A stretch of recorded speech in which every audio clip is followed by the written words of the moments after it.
See what happens when a military vet discovers the world of podcasting in an all new. Wait. Hey, now, guy, did I read this right? They give a military vet his own podcast show? Now, who in the world thought that was.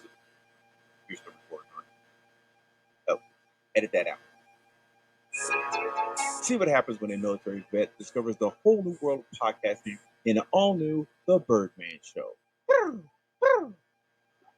For real, Cletus, edit that out, man. I need this job.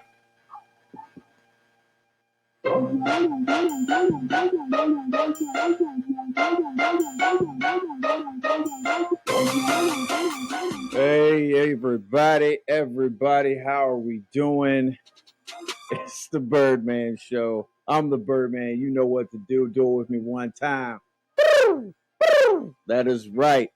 We're here. We're in the house. We got a special guest with us. We're going to introduce him in a second. I'm excited about the show. This is going to be a great show. It's a tough one, but we're gonna stomach through it. First of all, you already know what I do. You know, I bring the big guns. I always got my main two men with me. I got Big Sam and I got Ace. Gentlemen, how are we doing?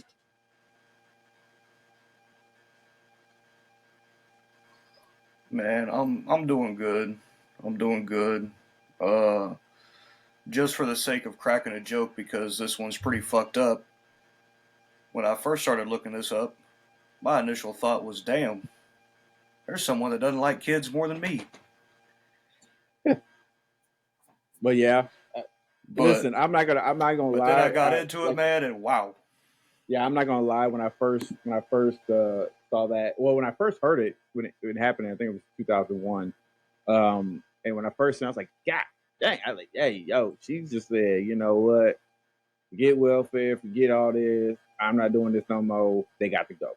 And so that's why. But then when I actually started hearing the case, I'm like, man. But we're gonna get into that. Ace, how are you doing? You know, I know it happened in 2001, Sam, but still, too early, too soon, too soon. Yeah. I'm doing good. I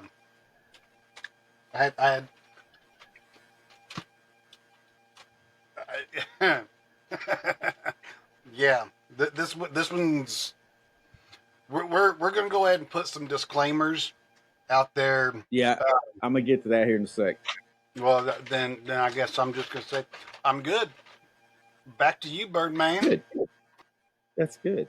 Now, for those who are wondering who this lovely woman is that has just joined us, this is Angel. Now, Angel's here because Angel was the one that suggested this topic, and I am of the work code that you come up with a topic, and especially if it's something we definitely want to run with, I would love to be able to have the person who came up with the topic on the show, because to me, and what we'll find out, the person that usually brings up the topic usually has a vested interest in the topic we're going to talk about. Therefore, they have a little bit more knowledge into this.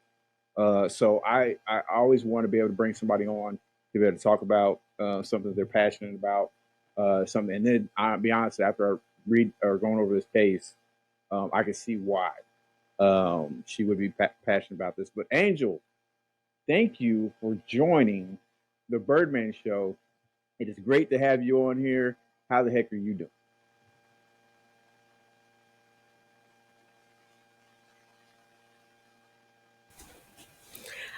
I had to make Bob leave the room because he won't turn his phone down.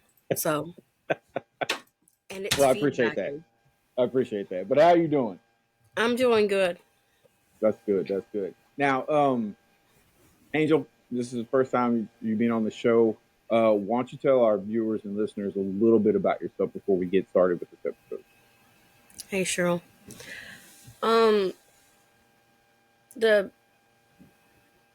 I'm older than all of you guys. I got kids. I got grandkids, just a little bit older. Many years ago, I was in law enforcement, so that's why I'm pretty much a true crime advocate. I actually wrote a paper on this in 2003. The thing is, my paper was before the second verdict, so it's different. But I'm just here to give my opinion and some facts, and that's it.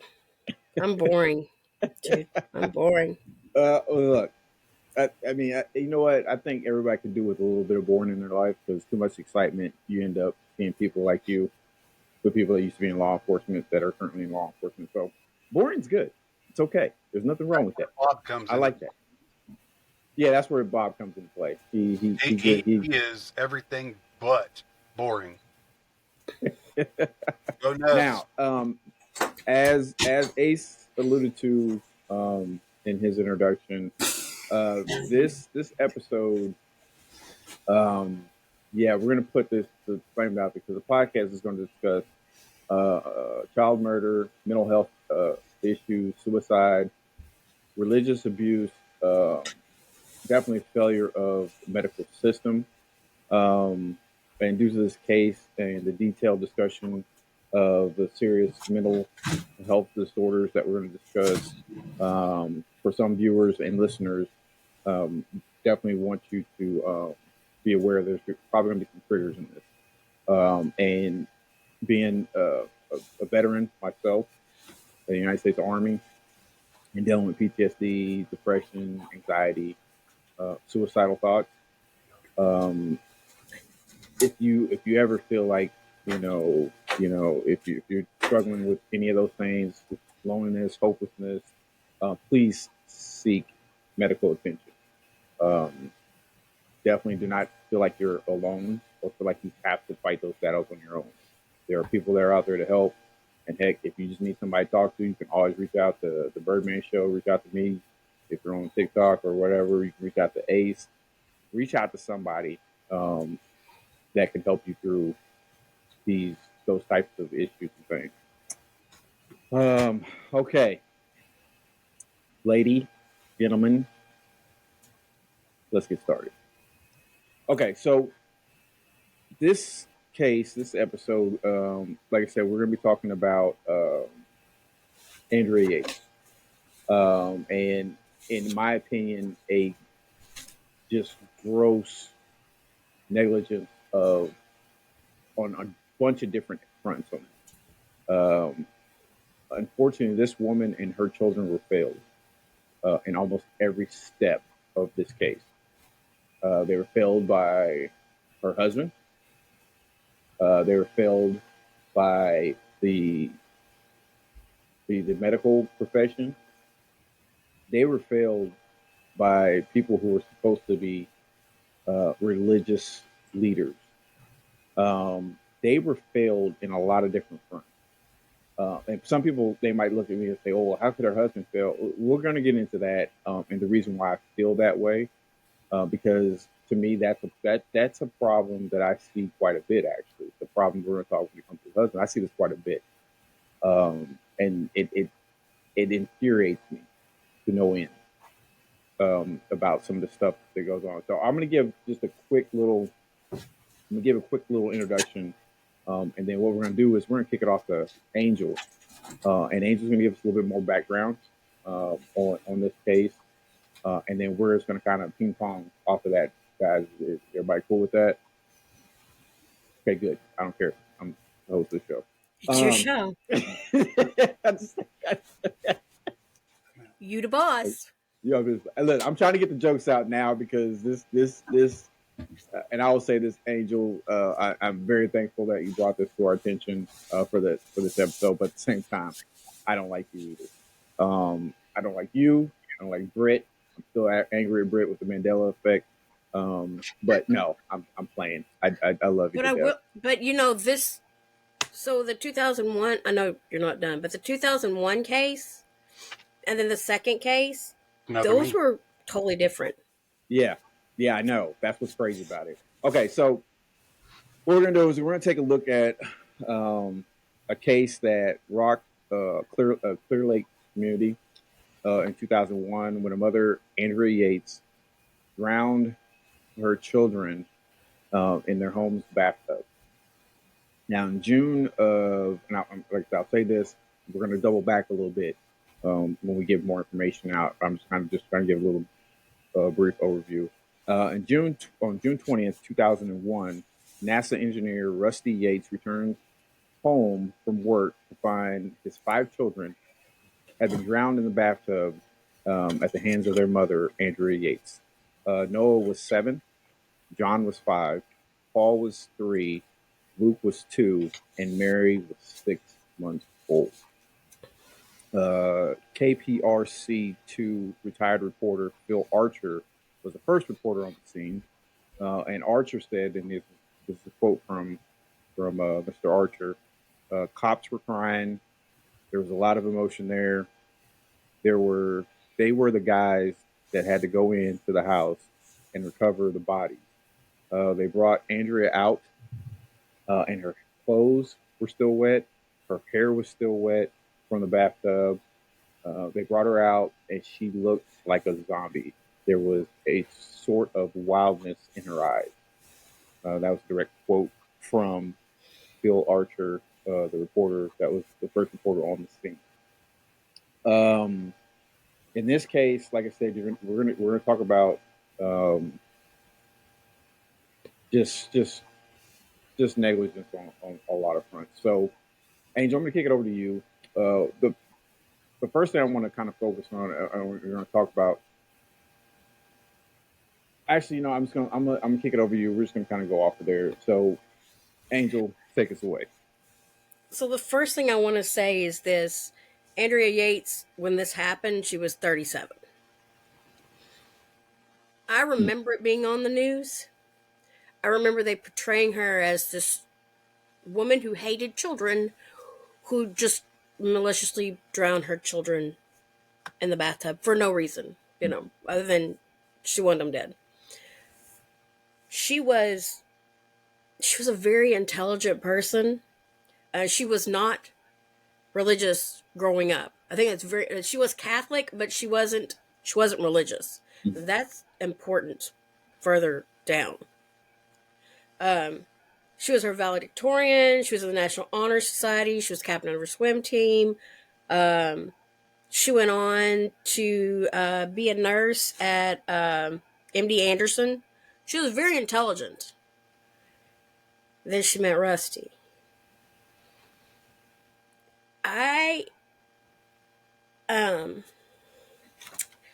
Now, she did, when she was a teenager, she did suffer from bouts of suicidal tendencies and bulimia at different times. So there was that, let's call it mental illness in her teenage years. What? So she met Rusty. No distractions. Yeah, he's distracting me. So I did my notes like this: who, what, when, where, why, because there's so much information I need to keep track of it. Yeah, that's fine. So, and you already said there was Noah and John and Paul and Luke and Mary, and yeah, that's important to know. Did you happen to get to the? I always had problem with their names. That Michael Warnicki. When I say that name, do you know who that is? That's wait a minute. Isn't that wasn't that the religious leader? The guy? That's the religious dude. Yes, that's okay. Okay. I know who you're talking about. I couldn't remember his name right off the bat. I didn't get to that, but definitely go ahead. So when you get to the why of it, in the second trial, it comes up that the whole why was the Warnickis were the evangelistic kind of religious people. Yeah. Very hell and brimstone. Now they believed that no matter what you did, you were going to hell. Everybody was going to hell. Didn't matter if you got saved, if you lived a perfect life. The only people that weren't going to hell is him, his kids, and his wife. Everybody else is Yes. going to hell. Yeah. So she begins to believe this. That they at one point they give her this book.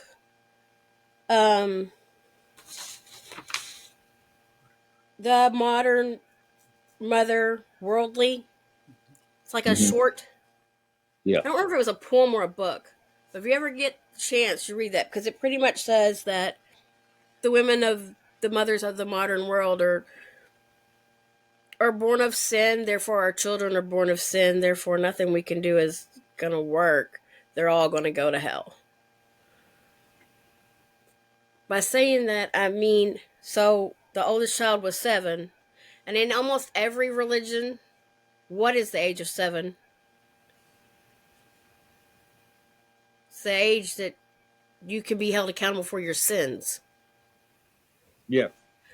I thought we were going down to the path. I'm sorry. What? Yes. So Yes. what she was?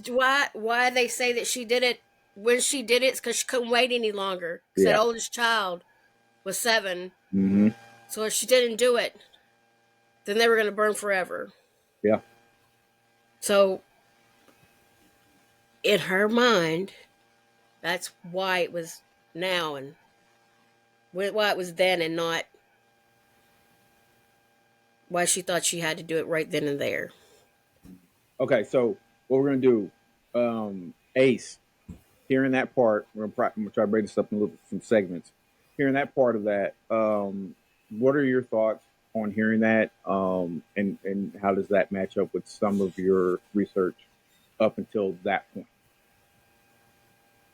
I'm just wondering if she still has that paper from 2003. I do not. I looked for it. Mm, I knew you did. that was before Because it everybody was really completely started to do different. digital Because I copy. thought she was Yeah. just Crazy. she was crazy and she killed her kids because they didn't tell us that she had been so immersed in this religion and that all Mm-hmm. these doctors had failed her and their Yeah. husband failed her and the CPS failed her and everybody failed her. That was not. She was just guilty. Yeah. I Um, remember the news. I remember them with the cameras on her coming out of the house soaking wet, looking like she did, and the cops crying. Yeah. What are your thoughts, Ace? oh no, is Angel done?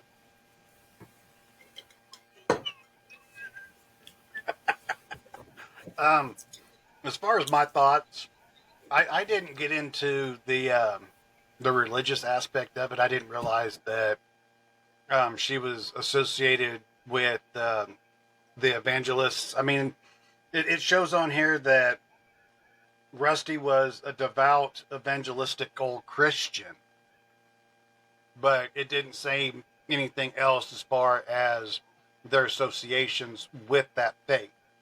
So, I mean, I guess with everything else that she had going on, um, the depression, the postpartum, the psychosis, all of the other disorders that she had, she could be easily. I don't want. I really don't want to say manipulated, but they could prey on her weakness to get her to believe the way that they do, to essentially commit the crime that she did. So Yeah. I mean, it is.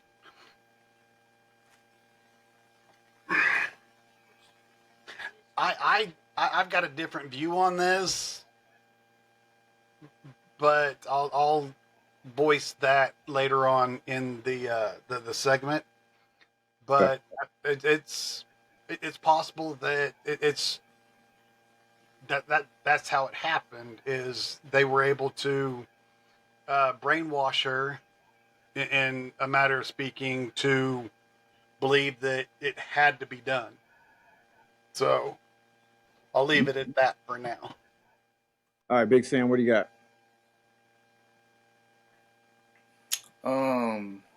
I kind of got a little bit of both, kind of with what they were both saying. I kind of dove into the religious aspect a little bit. It was talked about in some of the stuff that I read. But I think more than anything, there was just a long apparent history of like mental illness with her that she dealt with for a long fucking time. And then, everything else kind of got added in as kind of like the icing on top, I feel like. That's kind of my first opinion about it and about like kind of where we're at. Yeah. Yeah, I mean, I agree. I the thing about the thing about the religion, and most people, and for those who do know, I mean, I grew up, in the Christian household. My father's a pastor, so I grew up in the church. Now, a lot of like the older church members, they kind of, I'm not gonna say they, in our church they didn't have that same kind of like what these evangelists had and were doing, which was borderline criminal. Um, it wasn't anything like that, but at the same time, it was very strong in the beliefs of the Bible and of the way of living as Christ did. I've always been a very firm believer when it comes to religion, when it comes to uh, mental health. There needs to be a fine line, and the reason why I say that is I say that because of this. It's easy when you're talking religion, tell people that hey, you just need to trust in God and you need to do this, you need to do that, and you got to pray. You got to fast and pray. And you got to just bring all your cares or all your worries to God, and you should. I'm not saying you should, but coming from somebody who dealt with these, not dealt with, still deals with these demons, these same type of mental demons, it is tough. Um, and I'm gonna be 100%. If it wasn't for the medication I'm getting from the VA, I could have slipped a long time ago. Not taking away from my faith in God or anything like that, but at the same time, what I do believe is that God put these doctors on earth to help take care of us. He gave them the knowledge to be able to come up with the medication and the treatments that help us out. Now, am I going to say that all of them do their job? No. As we see clearly in this case that we're going to talk about, but at the same time, if it wasn't for the fact that you know God gave those people the knowledge to do this stuff, why wouldn't you? Why wouldn't you go? Why wouldn't you um, use the talent that was given to him? So I always think, I always tell people, it's fine, like oh, I got sick. Oh, we're gonna pray about this and that. Okay, yeah, you do need to pray. That's cool. So, yes, definitely. At the same time, it doesn't make much sense for you to be running a temperature of 103, and you don't go to seek medical attention. You don't go seek people that could help you out. And like I tell people all the time when it comes to something like that, because people, and listen, like I said, I grew up in church, so people are very quick to talk Bible to you. They don't realize sometimes what they're saying. You get sick, you have something going with you, like it says in the Bible, seek wise counsel. That doesn't always mean your pastor or somebody within the church. It also could mean a doctor. It can mean somebody that can actually help you out that has the knowledge to help you in that whatever you're going through in that particular time. Use it whatever resource you have available to you. There's nothing wrong with it. So for those who might be watching this that are that are very religious, that's fine. I'm not saying that, but at the same time, don't push it so much to the people who are not like that or have the same type of resolve as you do, that now they're forsaking the actual medical attention they need that could actually keep them alive, keep them from doing something like Andrea Yates ended up doing. Because there was so much advice given to her doing this that was completely and utterly the wrong advice. She did not get wise counsel. She was taking what people who were supposed to be there for her in her life. She was taking what they were saying as word, as Bible, as truth, as law, and because of that, five five five children will never ever get a chance to grow up, never get a chance to be able to find their niche in life, and it's sad. Okay, so Angel, let's talk a little bit about um, you. Now you gave us a little bit. You gave us a little bit about Andrea, as far as her being just an intelligent human being. She was a nurse. She was a nurse. She was valedictorian. She was, for all intents and purposes, was just a wonderful person. But unfortunately, was dealing with some serious issues. Um, so, talk to us a little bit about, um, if you can, a little bit about her home life, like with the children and with her husband, Rusty. The dynamic of that, as well as the dynamic of when they got introduced to the evangelist, and some of the issues that were going on with that. And then we'll kind of branch off from there.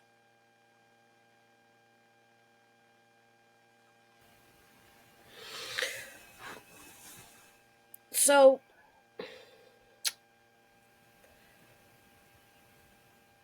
she did really well with like child number 1 and 2, and they lived in a small home, but they still lived in a brick and mortar home.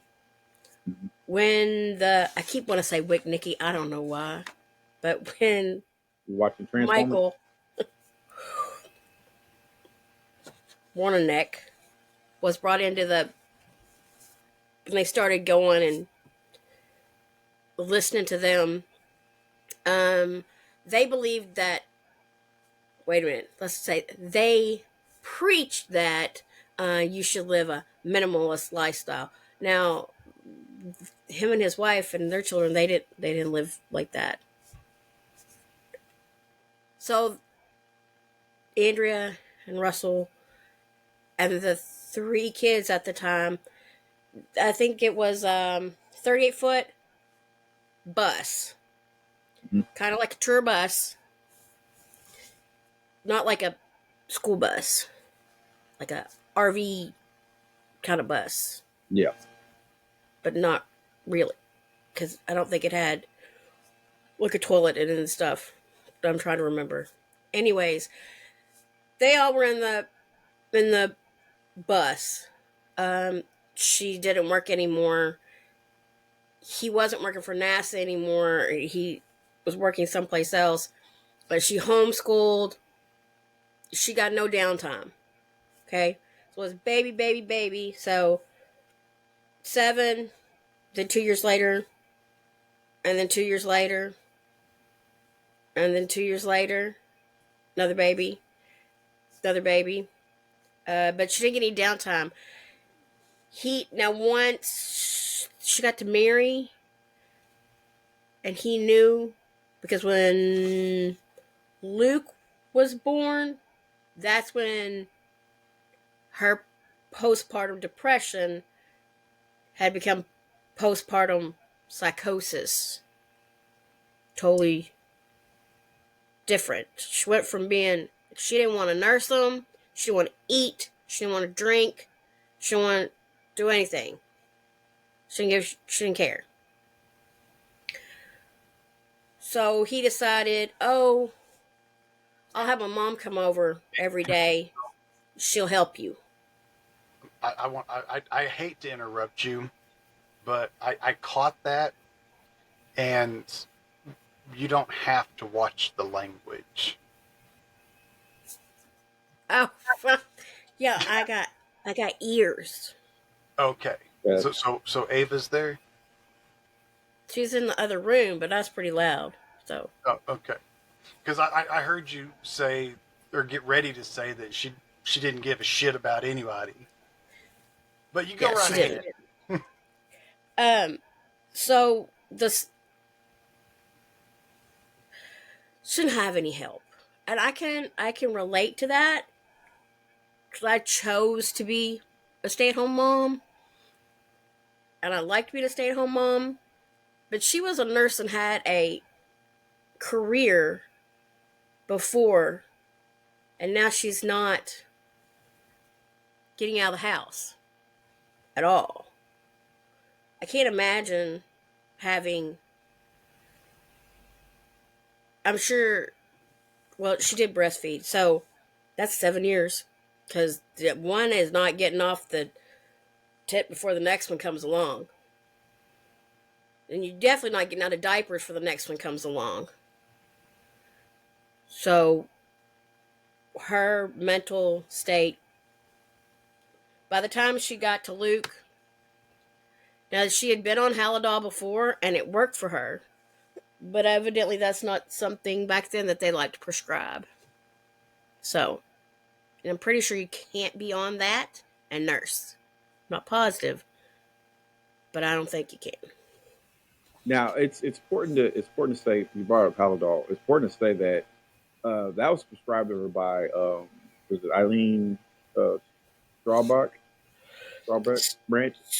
Yeah, but there was in the past before her, she had been prescribed it before, Mm, and it worked.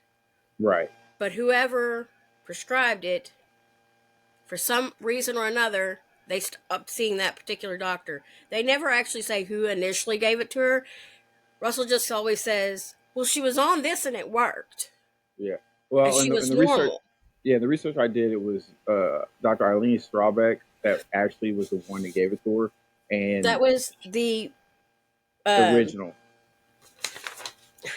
she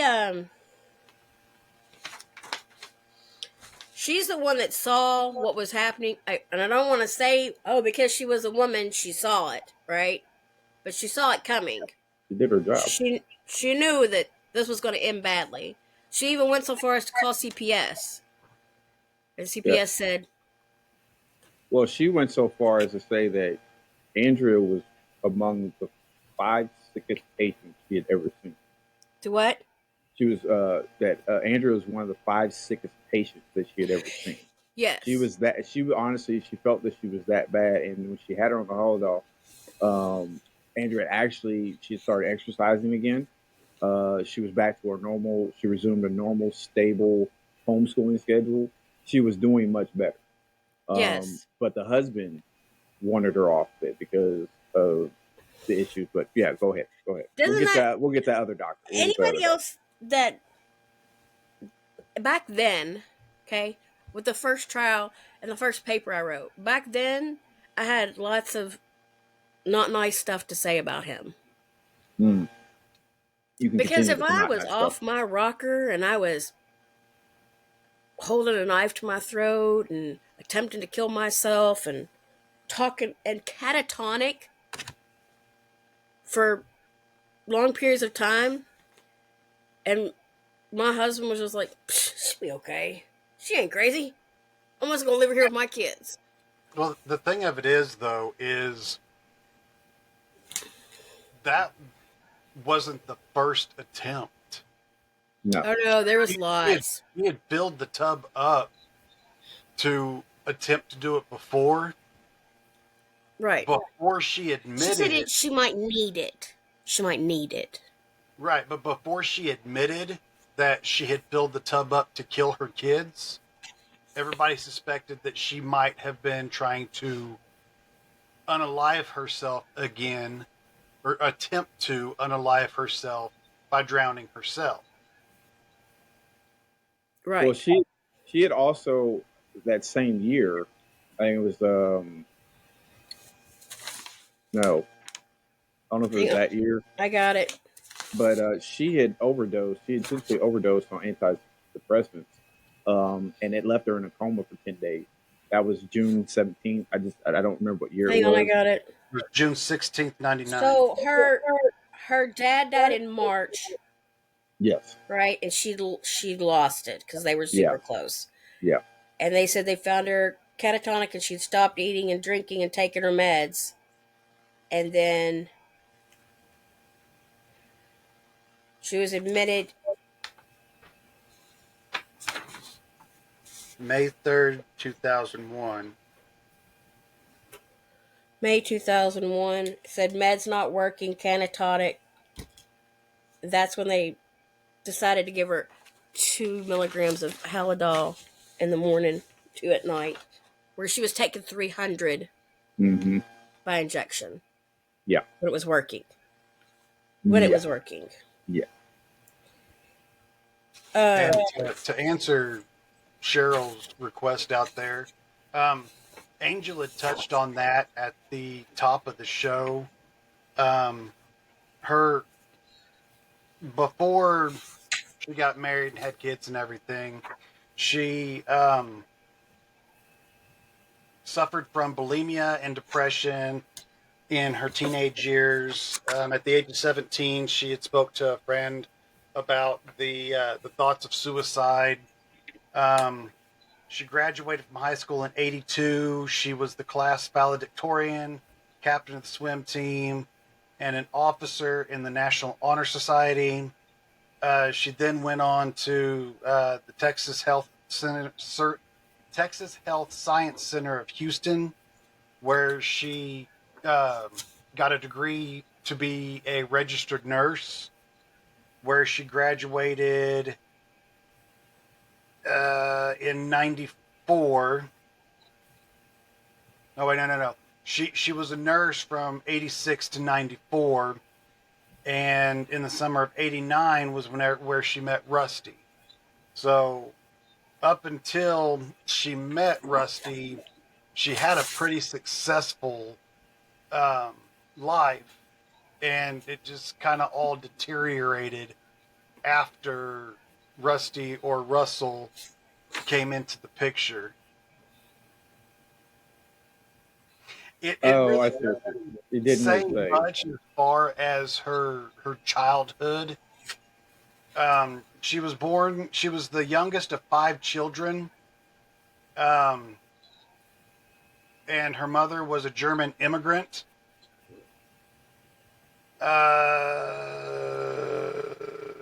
And her father's parents were Irish immigrants. As far as going into her childhood up until her teenage years, it really doesn't have much information on her about that.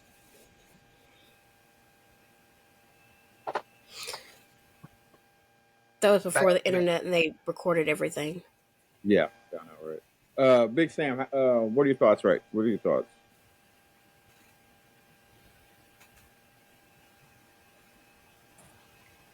Man, I've just been following along, trying to follow along with like dates and stuff. Y'all throwing out so many like dates and names. I'm just like, gotta find, Yeah. So I'm just trying to follow along right now, man. Like, All right, I tell you what. This is what we're gonna do. We're gonna take a quick commercial break, and we got a special commercial. Like I was telling Ace, I had a special announcement, a special surprise for everybody, and it actually comes in the form of a commercial. So we'll be right back with more of the Birdman Show. Angel, mute your mic when we're here to go to the commercial. Thanks what Ace is trying to tell you. We'll be right back with more of the Birdman Show.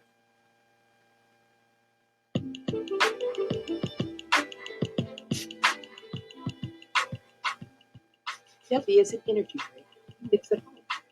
Debbie is formulated to give you focus and energy with no jitters or crash. Their formula contains vitamins, amino acids, and neurotropics, including active neurofactors. No calories, no sugar, no fillers, no artificial colors. So if you need something to give you the energy to take on the world, Debbie Energy is what you need. Go to debbie.gg, that's DUBBY.GG. Use promo code Birdman Show for 10% off your orders. Tell them the Birdman sent you.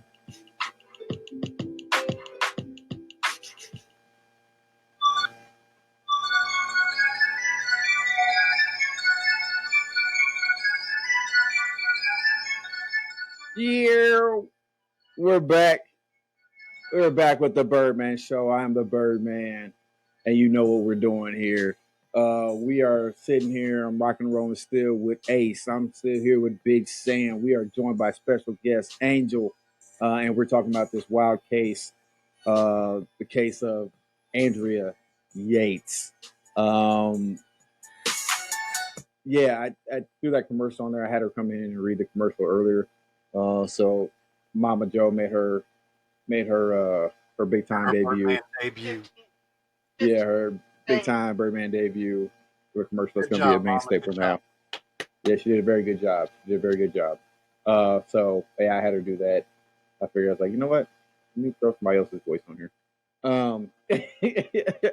But yeah. So yeah, okay. So in the first segment, we put out quite a bit of information.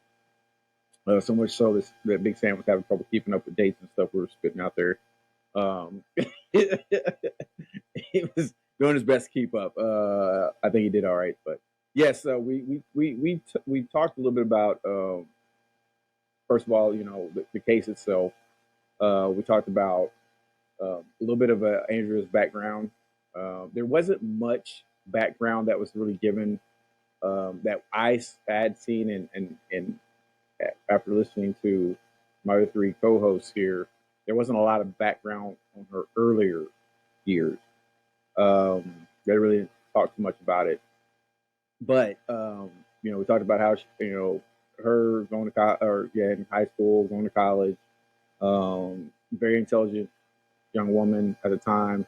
Well, it still is, but with the story, she was a very intelligent young woman, and had, you know, pretty much had her life kind of going mapped out and going forward. But you know, ended up meeting her husband, or ex-husband now, but ended up meeting him. They decided to have children, um, and yeah, so kind of snowballed from there. Um, so first of all, Ace, how are you feeling so far up to this point about what we've been talking about here?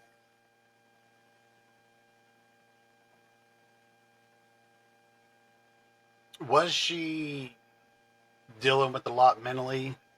Yes. Oh, you found your paper?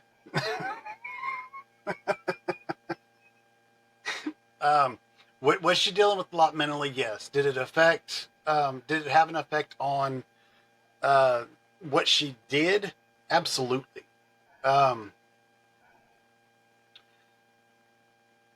like you touched on earlier, there are 5, how they'd be young adults that are missing out on an entire life because of the decisions and actions of one person.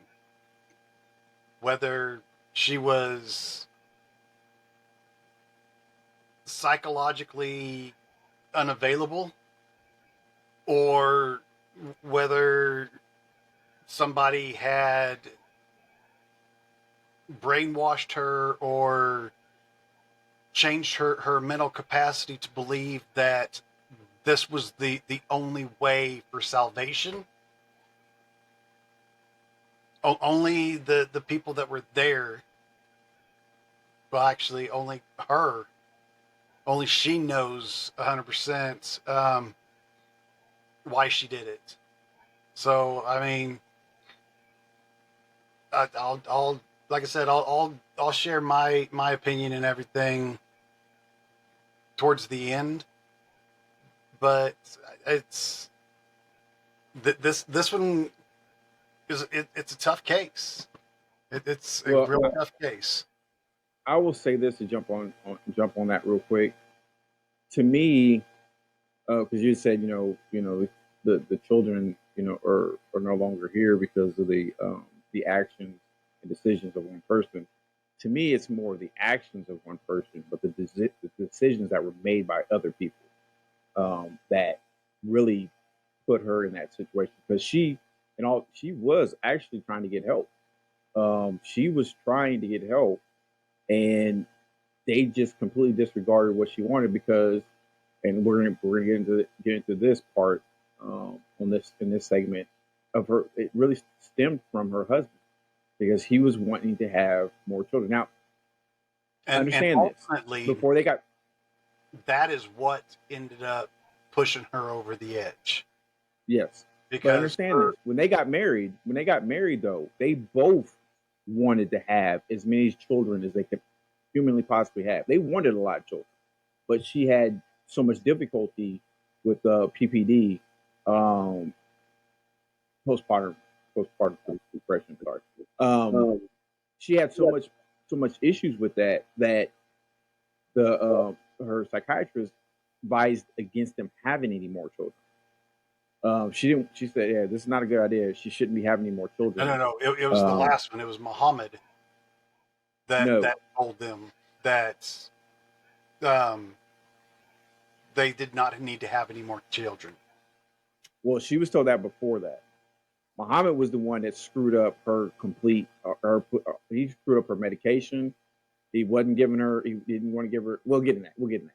But no, he to me, when I really started diving into this case, he along with some of the decisions that was going on now,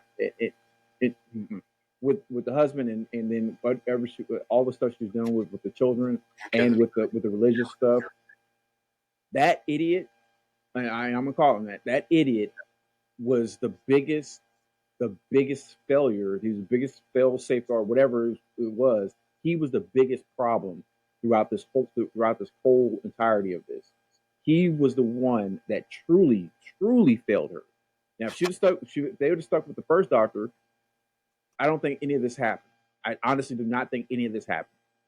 But because they decided to go with a different doctor because she allowed her husband and the fanatic evangelist to talk her out of and do other things because they talked her out of that.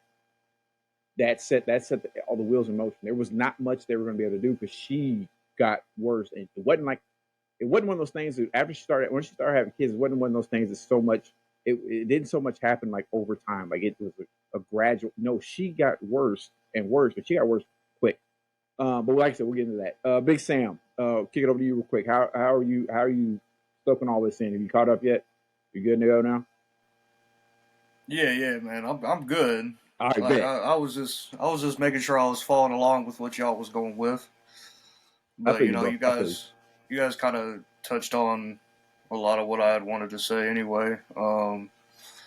But yeah, I mean, kind of like I said, it's just there's a lot of mental issues going on that I think just kind of snowballed and got a lot worse. Once Rusty came into the picture, once the kids started happening, kind of like you just said, how it felt like she just kept getting worse and worse, kind of like with each child, with all the postpartum depression and whatnot going on. So it was something that just really snowballed.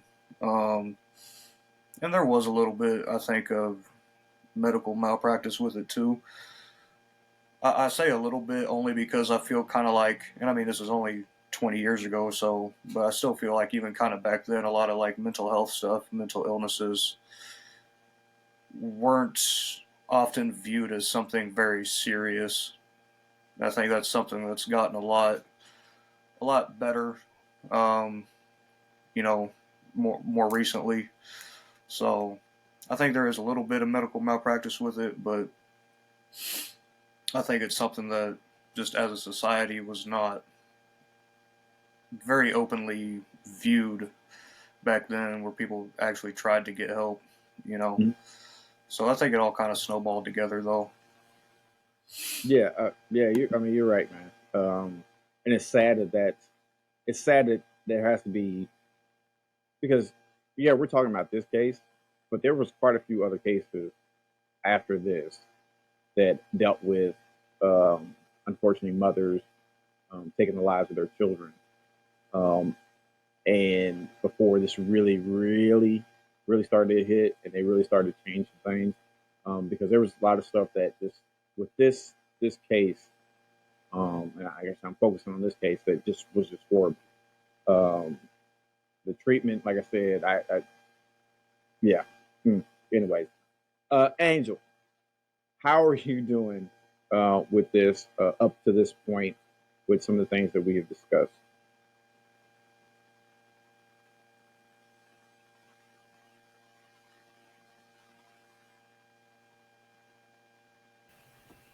Not working. Yeah, I was So going to say, you're you good. have to unmute for us to be able to hear you. I was trying, didn't want to. It told me to shut up. Now real quick, you're saying that Dr. Black was the one that told her that she needed to monitor, that Rusty needed to monitor her 24/7. I've got I Dr. think I got my Muhammad. timeline jacked up, but I think Dr. Black was the one that was the last one of the last ones to see her when she got admitted that last time. When she got admitted to the psychiatric ward the last time, so and he's the one that referred her to Dr. Starbranch. Mhm. Well, this says that Dr. Starbranch was her first psychiatrist. Yeah, Dr. Starbranch was first. Dr. Black saw her when she was admitted on a hold. Okay. That was after the was that after I don't want to say It was first. after Luke was born, before Mary was born. So that's like right towards the end. In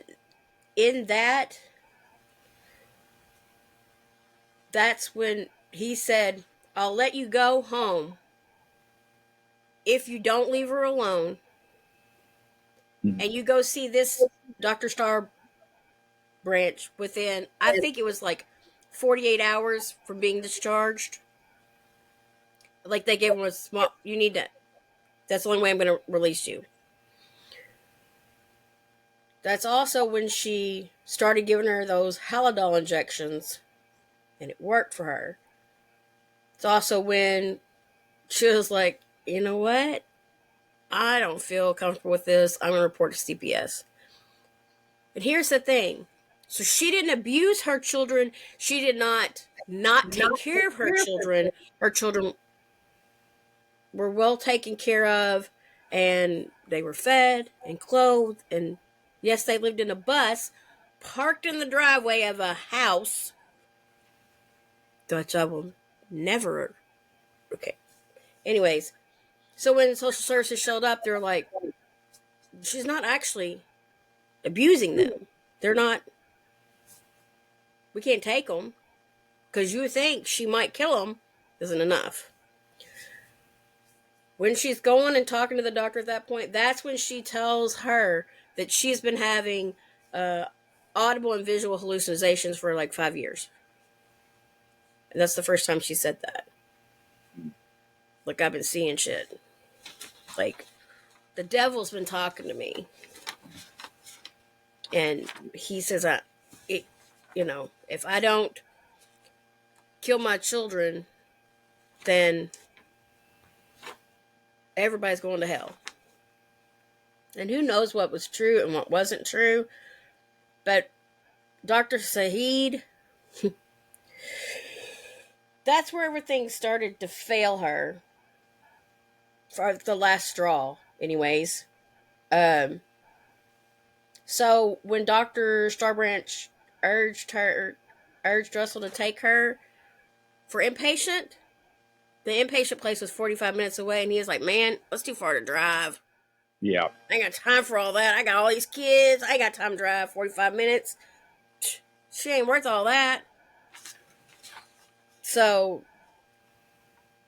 and that's when she got with Dr. Saeed. Now, The list of drugs that she was on that, what did they call that back then? I don't think they do it anymore. It's called rocket fuel, where they give you Oh, yeah. they give you a Rimerol and Effexor, like the maximum doses of each, and Yeah. they're supposed to make you happy, happy, happy, joy, joy. I don't give a fuck, burn down the house, kind of mom. Like, Yeah. what was her name? Um, the '50s mom on TV, Doris Day. So your Doris Day, give a shit Oh, if the kids set the house on fire. You can just smoke your cigarettes, drink your vodka, and watch it burn. Um, but he also had her on Wellbutrin and Effector and Zoloft and Trazodone and Respirodol and all these drugs when all she needed was the Halidol. I know Halidol is a horrible drug, but if it works, leave her on it. Because it works. I mean, I personally don't know anybody that's ever been on it. I hear it's a horrible drug to be on for its side effects and everything go, but it is what it is. They say that on May 14th that she was discharged because her insurance no longer wanted to pay for her inpatient yeah. bill. So just send her home on 2 milligrams in the morning and two at night. I just don't get that. And they didn't release that in the first trial. No. And was it because I didn't even know she had a second trial? Somebody brought up Gypsy Rose, and I thought, oh, well, I'm also going to look back at the Andrea Yates trial and see. And then I was like, wait a minute, she had a second Yeah. hearing. Birdman. So the first time they had her adjudicated at guilty, and then they said, wait a minute, somebody lied, A lot of people did. and so we're gonna give her another trial. And then in the other trial was when everything came out, because the first one I was under the let her burn, fry her ass, that's how I felt, because they didn't tell you everything. No. So now she's found not guilty by reason of insanity. That means when she's healed, she can be let go. Yeah. So we're 22 years into her sentence. And every year, they're like, do you want to have a hearing so you can get out? She says, no, absolutely not. Would you want out? I mean, it doesn't matter. Somebody out there thinks, I'm gonna slit this bitch's throat when she gets out because she killed all her kids. But now, let's think about it. Now, she's on Halidol or whatever she needs to be on. She's on therapy. Also, I need to go back to something. So now she understands what she did, and she has to every day live with the fact that she was mentally unstable and sick, and she killed her children. Yeah. And Before I kick it over to you, Ace or Sam, whichever one, what Angel just said, it really strikes a chord with me. Because the thing is, Andrea's fully aware of everything. With the medication, she's for the first time in a long time, she's in control. And I think there's a few reasons in my mind. There's a few reasons why she probably doesn't want to come out. And then I don't think it has anything to do with anybody or feeling like she feels threatened from anybody. You understand something? This woman was battling and seemingly battling by herself for a very long time. And because no one took it seriously enough, because her husband was only cared about his needs and his wants, he wanted more children, didn't even couldn't even, you know, muster up the decency to be able to drive her 45 minutes to take her to a doctor that was actually going to help her out because that was too much of an inconvenience for him. Because of all of that, and because she was failed so miserably, she probably has no trust in the outside system. At least in there, number one, she's going to always get the medications that she needs because her insurance is not going to screw her over and say, oh, you know what, we don't feel like want to pay for this. That's that. I hate insurance companies so much. I hate the insurance industry so much because you're constantly paying for something that in most cases you never use, and when you do use it, they only give you so much help for it, up until a certain amount. And then they're like, you know what, this is getting a little too expensive for us. We're gonna drop you or drop this care, this program. That way we don't have to pay it. It's like, wait a minute, but what the money I'm paying into it should be paying. Why are you not paying? That always threw me off. But anyways, I think a lot of that is because of that. It's like that. Okay, it's like I'll put it in perspective for some people who may be struggling with what I was talking about. It's like in the movie Final Destination. I think it was maybe 4 or 5. I can't remember. Whichever one had the girl that came back. It was one of the main characters in the first movie, and she had put herself in a psychiatric ward and had been living there for I don't know how many years, 5 years or so. She'd been in there because it was safe for her. The outside world was trying to kill her. You know what I'm saying? So she was there. She was safe. She was controlled. It was an environment. She felt great. You know what I'm saying? But then what happens? She ends up leaving, the story, blah, blah, blah, helping everybody out, trying to figure out death. And what happens? She ends up dying. Probably should have stayed. But what I'm saying is, to me, that's what it kind of feels like when I think about it. Is why she doesn't want it. You know what I'm saying? She has to live with the fact that she took the lives of her 5 children. That's first and foremost. She has to see that every single day in her mind, and she has to deal with that every single day. So that's number one. Number two, with that weight, she might be scared of not somebody else, of herself, because now you're out, and at some point in time, you're going to end up being alone. At some point in time, you're not going to have somebody's not going to be with you 24/7. As much as they may try, they may have to go do some other thing. So now you're alone with those thoughts. Trust me, I can speak on that. And when you're alone with those thoughts, so many different things could happen. So maybe she's worried about that as well. But I think it's commendable on the part of the fact that I think she really truly realizes everything. And then she knows that by staying where she's at, we lost face for a second. And he is back. Okay. It's awesome.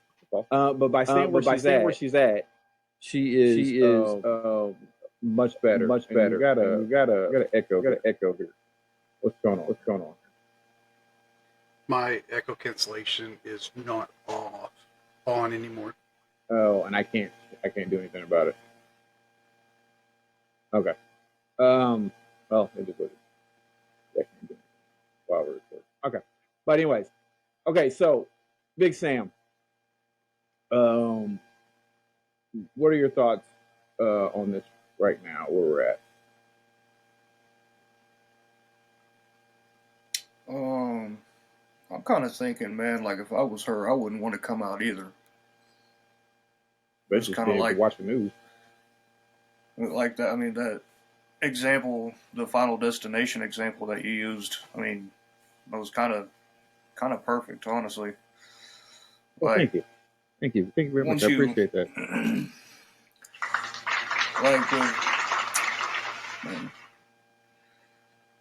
But like with what she did, And then just the things that she's been dealing with.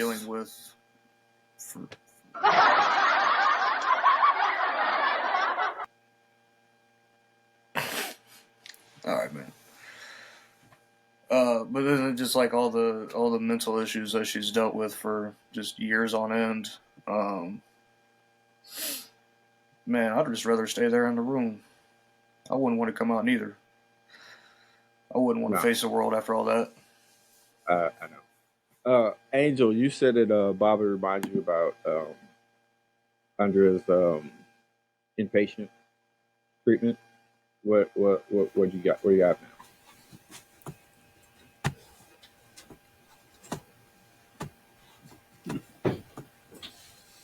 Did I make it? Am I back on? Okay. So I'm going to reveal a little bit about myself here by saying this. When they were that was for Ace. So when she was in treatment therapy, and this is actually in the same time frame, so that's kind of so in 2003, I left my first husband, and we had to live in a domestic violence abuse shelter, and the women were required to go to therapy. Yeah, I want to say 3 times a week. Yeah, I know what you're Group about to therapy. say. Mm-hmm. But the group therapy was only based on NA and AA principles. Yep. If you're an abused wife, then you have to be an alcoholic or a drug addict. And I was like, this doesn't apply to me. Yes, it does. Anyways, her therapy, the only group therapy they had when she was inpatient, was based on you're either an addict or an alcoholic. But those didn't apply to her. She needed therapy on postpartum depression and how to deal with that, not a 12-step program. So by saying, oh, you can't take drugs or drink, or your mental stability is going to be even worse, that's when she stopped taking her medication. That's when they're like, I don't want no more Halidol. Because if I take these drugs, then I'm an addict too. Whether or not they're good drugs or bad drugs. Yeah. So I very much understand the point of therapy, because I experienced the same thing. Because my husband wanted to be a douchebag, I must be an alcoholic or a drug addict. That doesn't make any fucking sense. None at all. So she didn't want to go to therapy or take drugs because it was all based on NA or AA principles and not on. They're only now just really starting to try to tackle postpartum depression. Well, it's like, in one of the episodes we're going to do here in the future, we're going to be talking about like mental health.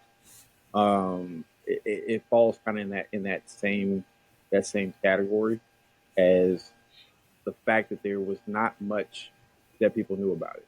Now, in the men's mental health aspect, that's partly our fault, and partly the society's fault. Partly our fault because we don't talk about it. I say we, because I don't. I've gotten better about it, but I still struggle with it.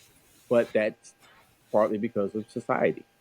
And in society, men are always taught to be the man of the house, to be the strong one. If something's bothering you, you just got to push it down deep, and you got to keep driving on. You're not allowed to have a bad day. Yeah, and so when it came to postpartum, because look, I mean, I have 3 beautiful children. My 2 oldest, my oldest daughter and my son, who's my middle child. I was there for them, when they first, came into this world.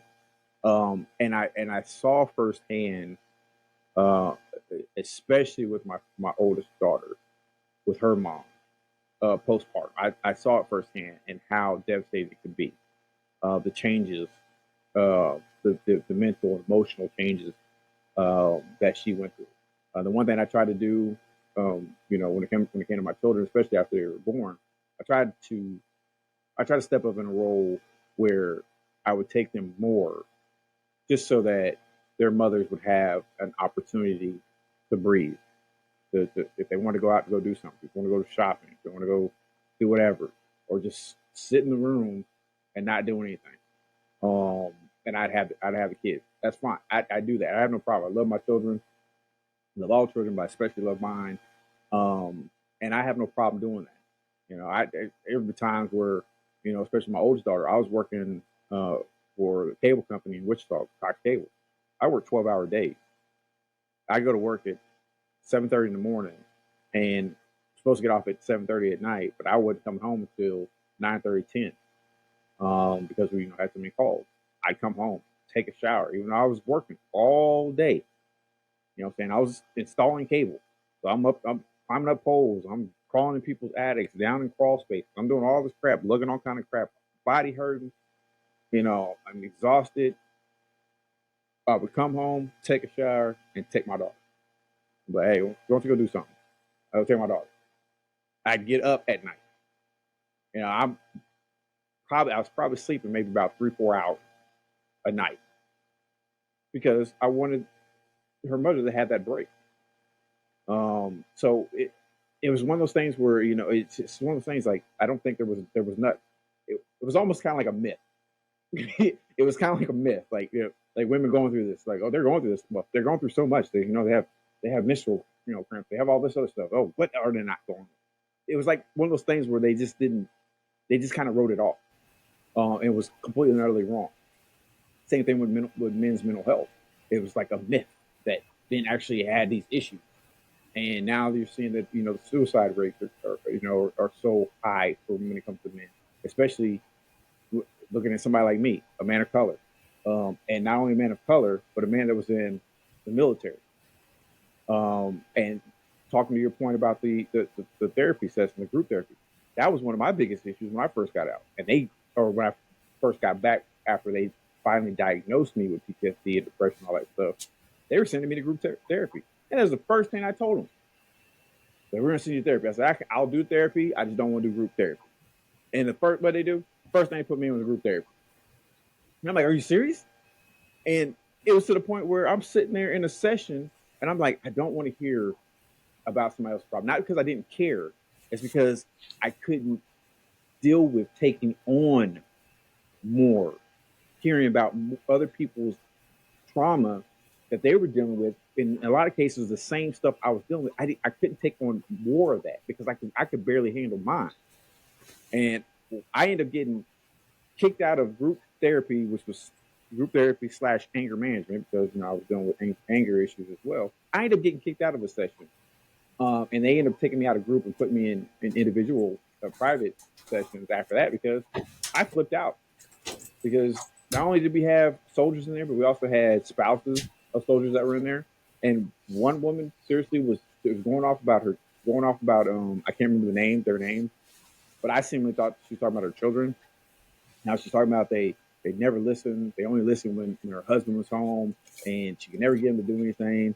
And I'm like, yeah, I get it. I understand. I said, it's whatever. And I was saying, and then all of a sudden she says, yeah, and I took them to the dog park.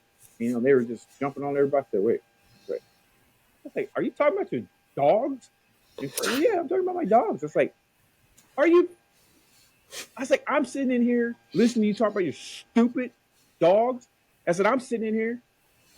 Lady, I shot a kid in the face my last deployment. I said, you think I care about your stupid other? You need to calm down. I said, man, no, you calm down. I jumped up. I might have threw a chair. I might have did a Bobby Knight. I don't remember. It's kind of hazy. But but I'm sitting there flipping out because I'm honestly trying to empathize with this woman. And then to come to find out your biggest issue is that your dogs won't listen to you. Well, if your dogs won't listen to you, either take them to the shelter or put them down. Whatever. Get out of my face with that. Yeah, put them in a cage. Whatever. I say take them to the shelter, put them down. But You can do the case thing too. But anyways, but that's what I'm talking about. Like for me, that's why I'm not a big advocate for the group session. I'm not saying they don't work. I'm not saying that some people But it most won't help. inpatient facilities require group Yes, I know. therapy. Yes, I know. And that's one of the things that I had to deal with when when I had my suicidal attempt when I was in the military, and I had to do that. And that was the one thing. Like I refused to go, but then the doctor he was wonderful. He was phenomenal man. Um, he really helped me see why it was important. I can never And say I've had a phenomenal therapist or doctor in the mental health I've services. had two. I've had two. I've no, I've had three. I've had three. One while I was still in the military. One when I first got out when I was going to Wichita up to Robert Dole VA facility. Dr. Joy, she was phenomenal. And then the one I see now, Dr. Noah, she's phenomenal as well. Um, Leonard was my doctor when I was in the military, and like I said, he honestly was the one that paved the way for me to actually be able to start opening up like I am today, because of how much work he put into me, how much life he breathed back into me. Because I was, in all intents and purposes, I was dead. I just didn't care anymore. But that man really worked with me, got me to see everything, and I'm doing better. And he's one of the biggest reasons why that is. Okay, so But I don't think Russell was that kind of supportive husband. oh no, I think that no, he never gave her a break, and if he had to change a diaper, he probably flipped his switch.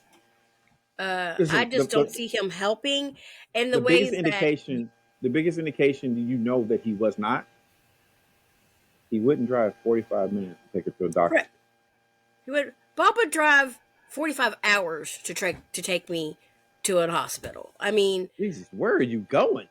well, I'm just saying he would Heck, drive. it's only a 16-hour flight just to get to Germany. He would do it. Yeah. I don't think that she had that support system. I don't think that she wanted to do the therapy because it wasn't good for her. Because it didn't address what she needed it to address. Right. Um, All right, here's what we're gonna do. We're gonna take another quick commercial break. When we get back, we're gonna get more into this. We're gonna probably start off with Ace and then hit Sam, but we're gonna be right back with more of the Birdman.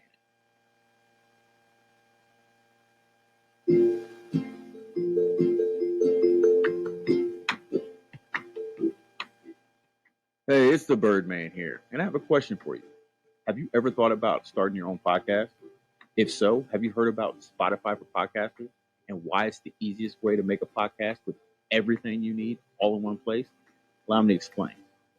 Spotify for podcasters has the tools to allow you to record and edit your podcast right from your phone, tablet, or computer. And when hosting on Spotify for podcasters, you can distribute your podcast on listening platforms like Spotify, Apple Podcasts, Google Podcasts, and many more. It's really everything you need to make a podcast all in one place. And the best thing about it, it's totally free. So what are you waiting for? Go to podcasters.spotify.com to get started. And just tell them a little birdie told you. A Birdman, that is.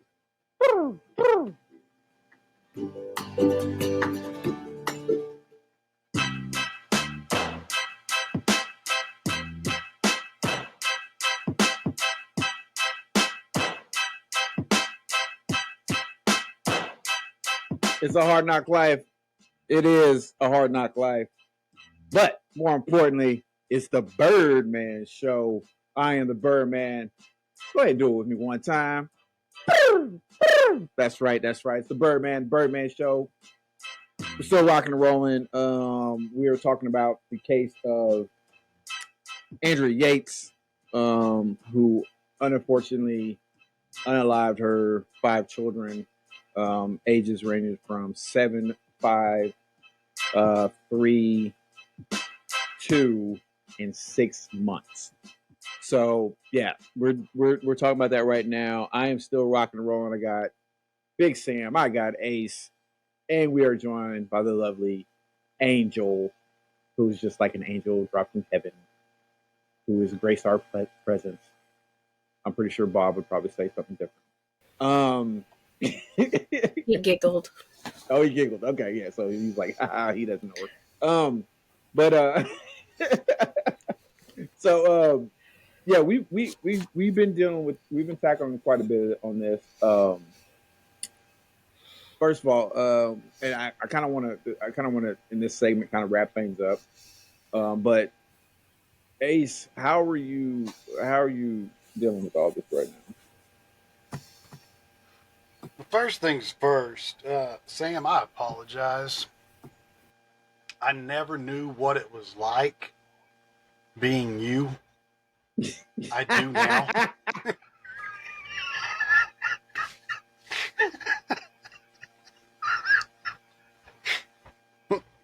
Love you, Angel.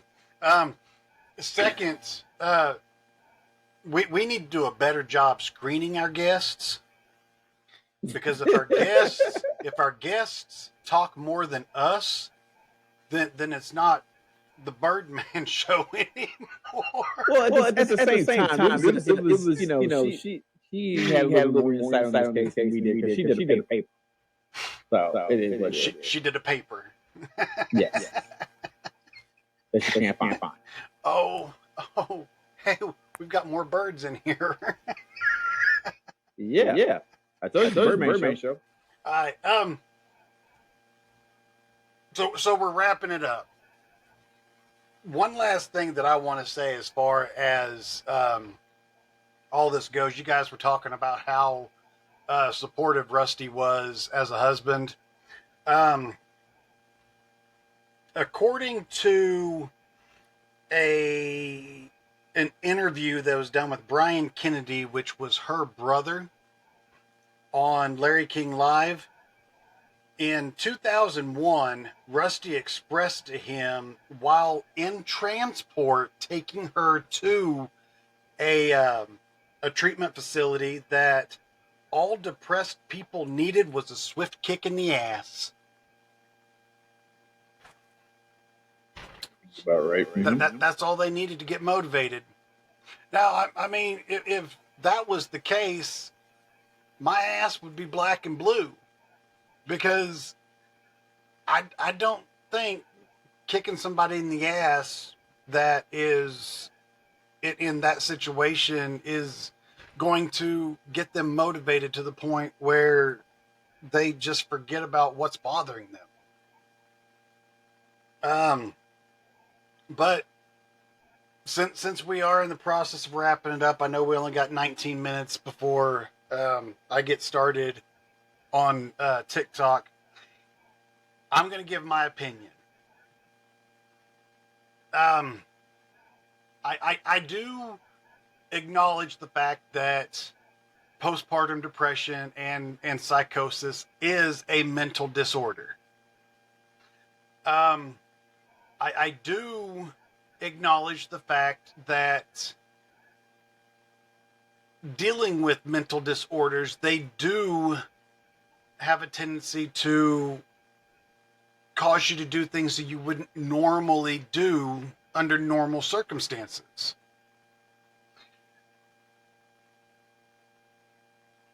But looking at the facts, she killed her 5 children. The only way that she was going to get through this was with an insanity plea. The thing that bothers me is after she did it, she straight up admitted that she did it. And I get that, Bob, to save them. In her mind, it was to save them. But the ideology behind her reasoning still is not enough, in my mind, or my opinion, to to justify an insanity plea. Because even the jury in the first trial said that there was not enough evidence or proof to rule for the insanity plea. Yeah. My stuff's over. I know, right? No. And oh shit, my mouse ran all over the place. In my honest opinion, she is not paying for the crime that she committed. I'm not saying that the first verdict was the best verdict. Life in prison with the possibility of parole after 40 years. I mean, after 40 years, you still killed 5 kids. And the worst part of it is it was in a state that still is high on the death penalty. Mm-hmm. That's one of the things that is I just can't wrap my brain around. And whenever she was in holding, they put her in a cell with somebody else that had killed their baby. I mean, it was like an epidemic back in the early 2000s.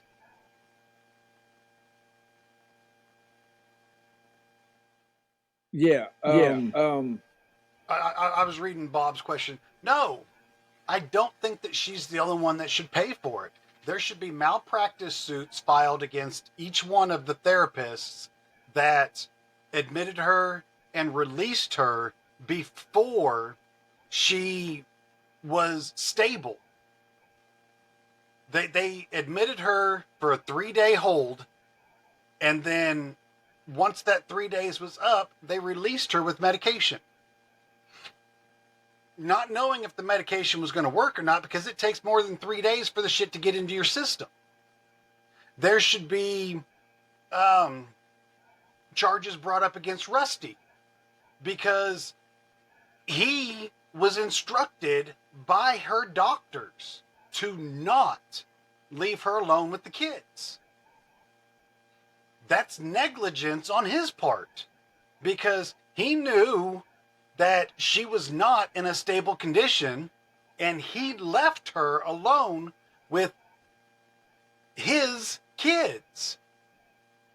So he should have charges brought up for negligence, and at the very least, Accessory. well, I was going to say, shit, what is it? It's involuntary manslaughter. Yeah. Because by not following doctor's orders, he put those kids' lives in her hands. So, I mean, no, she's the one that did the deed. So ultimately, she's the one that's going to pay the price. But there are other factors around her as far as what got her to that point. So no, Bob, I agree. She's not the only one that should have paid for that. Everybody that played a part in the unaliving of those 5 children should have had charges. Her therapists, with the exception of the first one, the hell was her name? Right. Yeah. She was actually helping her. Mm-hmm. Once she got discharged from her, that's when shit went south. So anybody after Starbuck should have had charges, should have had malpractice suits brought up against them, and they should have had their license pulled. No. That's my opinion, and I'm sticking to it. Um, I mean, I feel you. I do feel you on that. To me,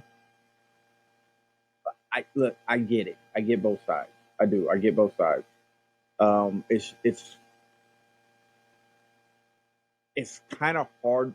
Like I blame her because she committed the act. And the thing is that when you're, I will say this before I turn it back over. I'll say this real quick. When it comes to the mental health issue part of this, is where I tend to. I'm not gonna say refrain from judgment or really leaning into somebody about my opinion because of of the demons that I dealt with my mental health and the suicidal thoughts and everything. And most days, I really didn't have much control over what I was thinking or doing when I wasn't on my medication. Well, I didn't even have medication at the time, and they were just giving me medication to keep me comatose, so that way I wasn't, I guess, physically able to really do anything. Um, so to me, it's tough. That's why I say the people that were in her life that were put in charge to try to help her through this is where the real failure is, from the physicians to her husband. That was where the real failure was, because the fact was she was not in her right mind. And in the first trial, no, they wouldn't have. They wouldn't have came back with they were saying that that there was enough evidence for her to be able to plead insanity because they didn't have all the evidence. None of the stuff was given to her or given out in the first trial. After everything was brought up, they were like, "Oh, wait a minute, she had what? This has been going on for how long?" That's when they came back with that. Now, to me, where I kind of ease up on her when it comes to this is because the fact that she has she's had the opportunity to get out of that hospital. She's had the opportunity. She was found not guilty by reason of insanity, and as soon as she got better, she can go. She doesn't want to go because of that simple fact is she was ruled not guilty for reason of insanity, but she still knows she killed her children, and she doesn't want to be free right now. She may not ever want to be free, and so that's where I really I lean in. I don't lean so much into it. The simple fact is she I think she realizes that hey look I killed my children. Yeah, you guys might have I'm gonna mute you real quick. You guys might have let me off by reason of insanity, but I don't care. I killed my children. I don't want to be free. So I mean that I think that's kind of sets it up.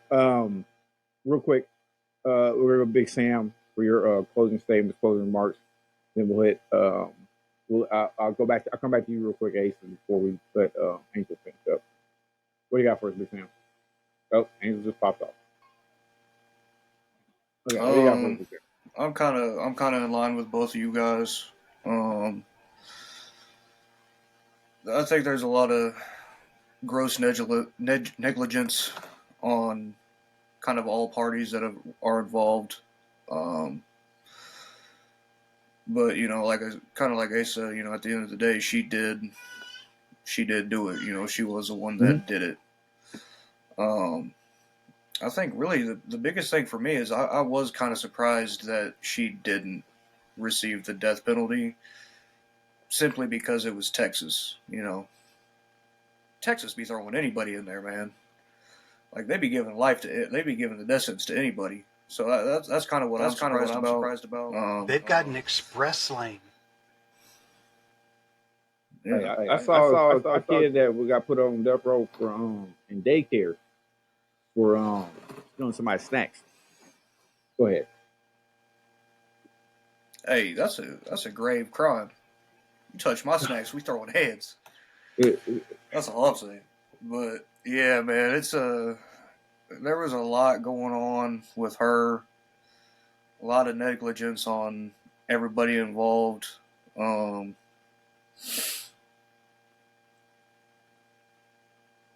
I think she should have died. That's just my opinion.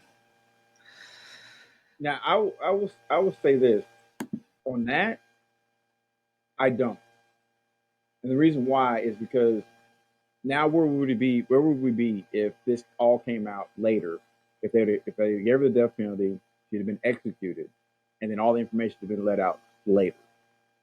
That okay, the same thing that other people have gotten off on, that weren't nearly as bad off as she was, got either life imprisonment, or in a hospital for the rest of their life, whatever, for insanity. And the fact that all of it could have been avoided had the physicians done what they were supposed to do. Like none of this would have happened if the right doctor would have been the one taking care of her and kept her on it. None of this stuff would have happened. So, like I said, I do get what everybody's saying, but at the same time, there's only so much I can honestly really put on her because she honestly was trying to get help. She was getting talked out of the help, and then they weren't holding her like Ace said.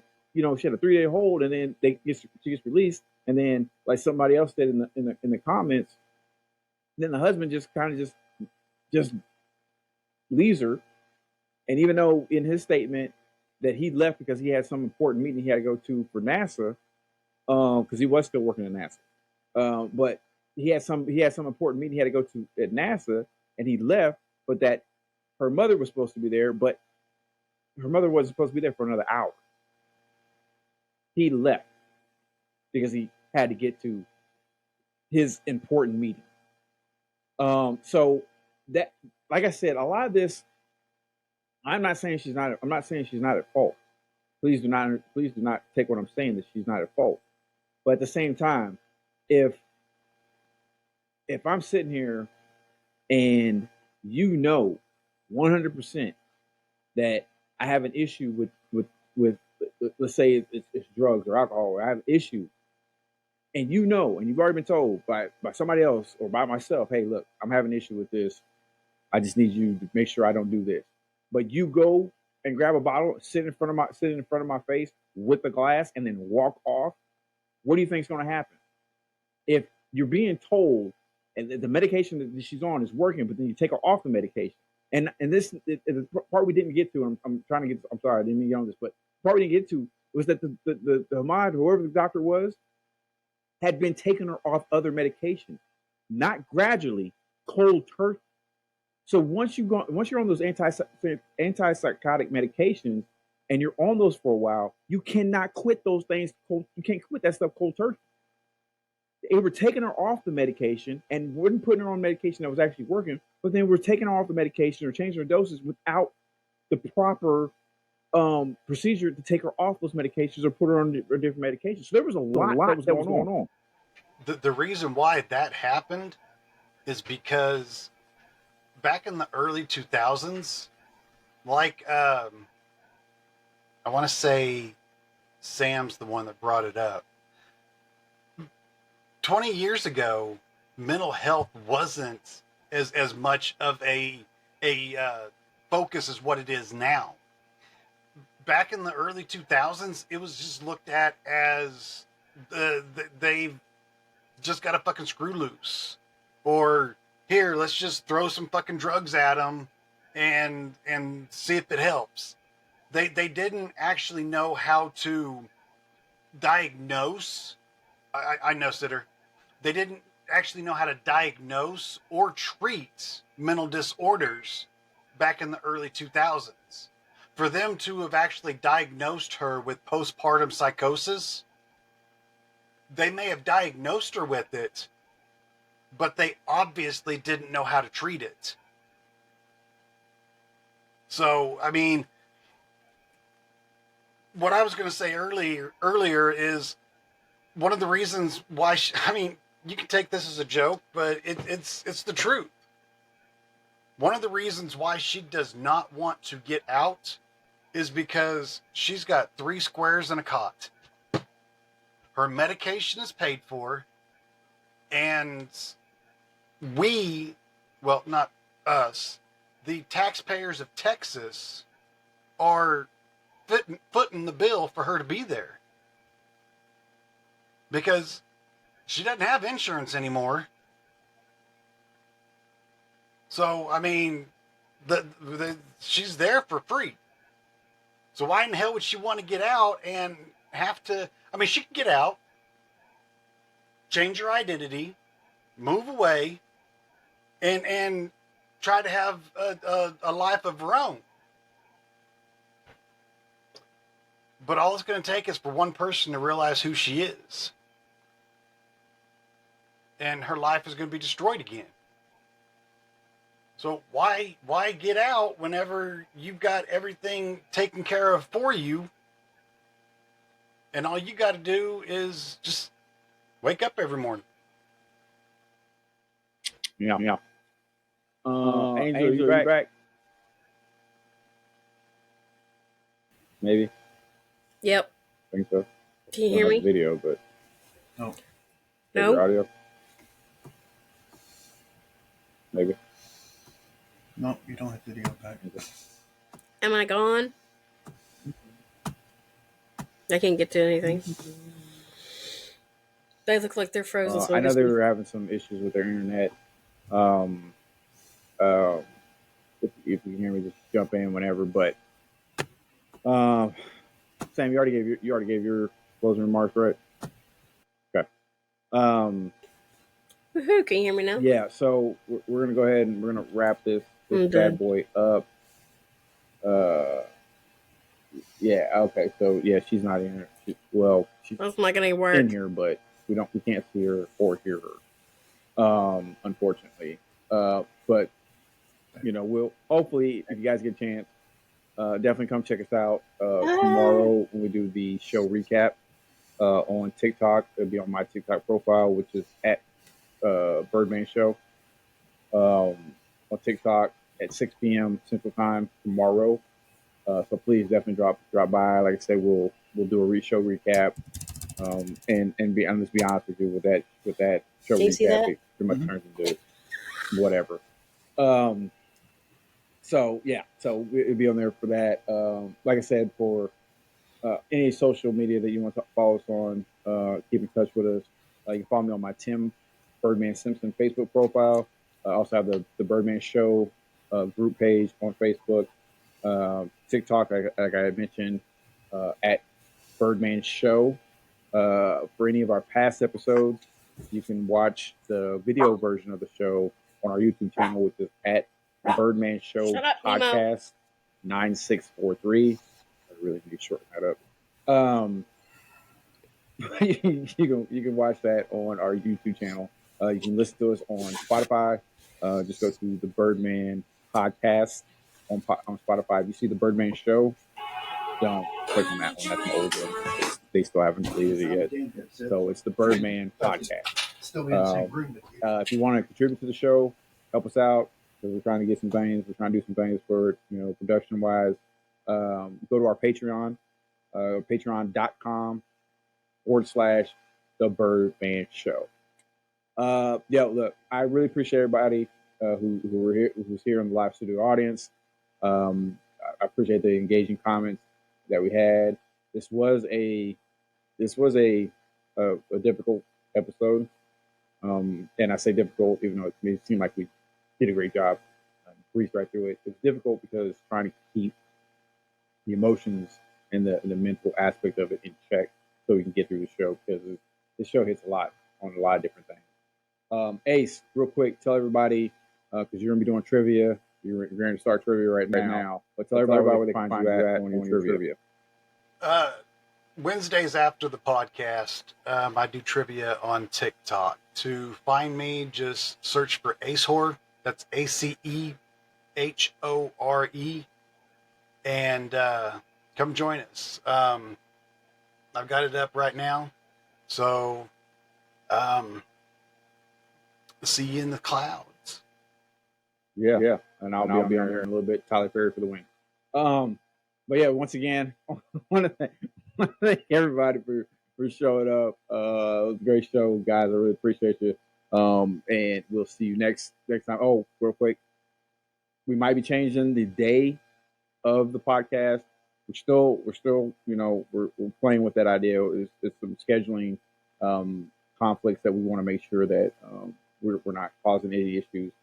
So just be on the lookout for that information. We'll get that out to you as soon as we can, and as soon as we come up with whatever we're doing. So, but like I said, hey, it is what it is.